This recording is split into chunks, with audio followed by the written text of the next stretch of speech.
mag-i-installation tayo ng Windows Vista. And dito is hinahanap ko lang yung this image ng Windows Vista. And ayan. So guys, sa super simple ng Windows Vista, puro next lang siya. Ang challenging lang is ang paghahanap ng product key. Ayan. Naglagay lang tayo ng name ng Vista. And yung username, yun pa rin naman yun. Ayan. So, ninotes ko muna siya. Nilagay ka na ulit is administrator. Ayan. Tapos yung password kayo na rin ng bahala. Ayan.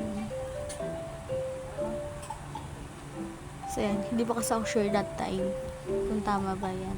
Ayan. And hindi ko muna kasi nilagyan yung product kasi akala ko hindi na kailangan.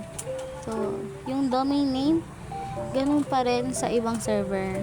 Yan. So, open na. Nag-start na. And, nung nag-loading, isinanapan ako ng product key. So, ayan. Naghanap ako. Maraming nag-trial error ako dyan sa product key. Tapos, kinat ko na lang siya. And, pero nagkaroon tayo ng isang compatible na product key sa atin. Ayan. Search ko lang din siya sa Google. So, ayan. Yan yung gumana sa akin. So, installation na siya. And, ayan lang. Hihintayin lang natin siya mag-loading and tapos na natin yung installation ng Windows Vista. Thank you guys.